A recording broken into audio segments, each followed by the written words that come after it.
Hi, friends. Okay, so here's the deal. I just want to touch base with you and on a couple of things. The first one is that I am hopefully going to be back at some point next week. Not Monday, not Tuesday. I have to go to the doctor on Tuesday. So we'll see what the plan is, but I wanted to let you know that recuperation is slow but sure, and that there's still a couple of things that need to improve before I can come back. So, yeah, we'll see. But that my plan is to be back next week at some point. The second thing is that word on the street has it that some people are being putzes while I'm gone. And that is not working out for me here. You realize a couple of things. First of all, while I'm gone, I need to not be freaking out about what you guys are doing or not doing in class. So can you just try to focus and get stuff done? And I know some of you are, and thank you that you are doing that, and you're wonderful, and you've always been wonderful. Some of you have a little more difficult time focusing, especially when the weather's warm. I get that. But you can't be nitwits while I'm gone. You have to be focused and you're still getting grades. You're still doing assignments. You're still supposed to be writing papers. And I'm not just going to be when I come back, oh, you haven't done any work while I'm gone? Well, sure, you can turn everything in. No consequences. Late because you decided to be a poop while I was gone. So you have a few days to redeem yourself, which is good because I'm not really sure what's going on. Because on the one hand, Mr. Bartlett has told me that things are going pretty well with you guys. But then I'm hearing from other people that, you're down in the social studies wing during class.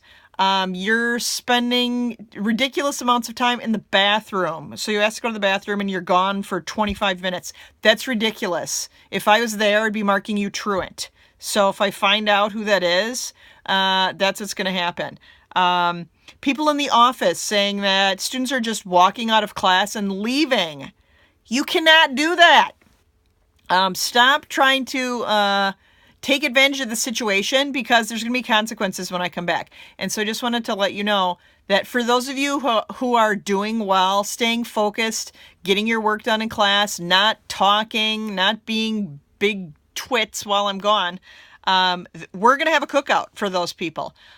For those people who are, leaving, being jerks, being disruptive, not turning their work in, you're not going to be at the cookout. You'll probably be in ISS while we're in our cookout, and there will probably additionally be detentions. So you have a few more days to redeem yourself before I have to come back and pry out of Mr. Bartlett what the truth is, because he's telling me everything is, marshmallows and hot fudge, and I'm hearing otherwise from other people. So I need to know what's going on, because you're going to get participation points or not, or zeros, depending on the work that you've been doing while I've been gone, which I told you before I left, and I told you in a video that you need to be on task and getting your work done while I was gone. So if you haven't been doing that, you better jack it up the next 4 days, because when I come back, that's when the poop's going to hit the fan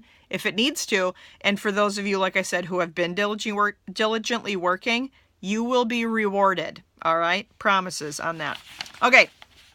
I also want to touch base with you about the love languages. So I know you're finishing up Romeo and Juliet. I have no idea where you are in Romeo and Juliet, but I know that some of the stuff that I'm going to give you, maybe you haven't covered yet, and that's okay because you've already had the Romeo and Juliet version. You've already had the texting version, and you already had the in-class version. And, the one that was like a modern rewrite. And so, and it even told you at the beginning, I already talked to you about this. It tells you in the beginning what's going to happen. Anyway, so I'm not giving too much away, but I wanted to review. So can you guys just throw out a few, without looking at the board behind you, do you remember what any of the love languages are? Can you just throw those out? Just shout them out. Come on. Just shout them out.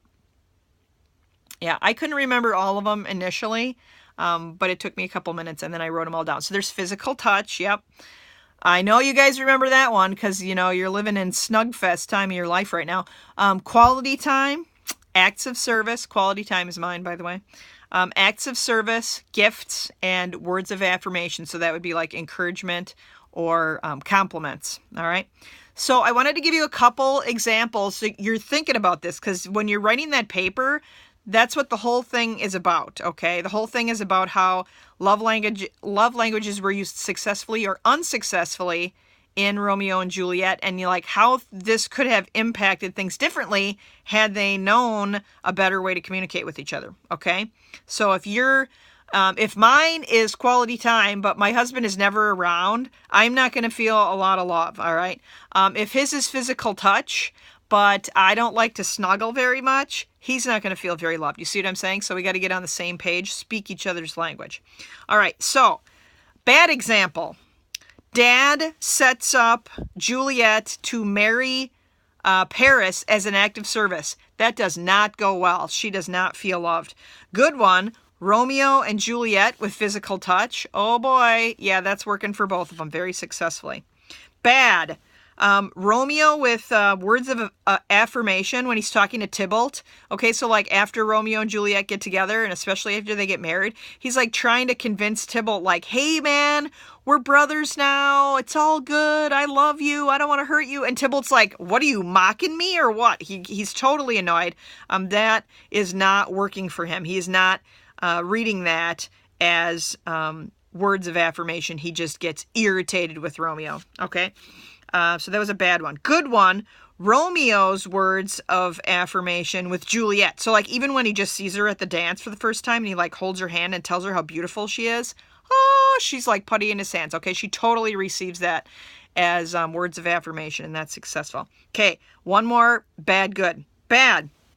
Nurse with when she's giving the words of affirmation to Juliet, she's trying to give her words of encouragement by saying, you know, hey, your dad wants you to marry Paris. He's going to kick you out.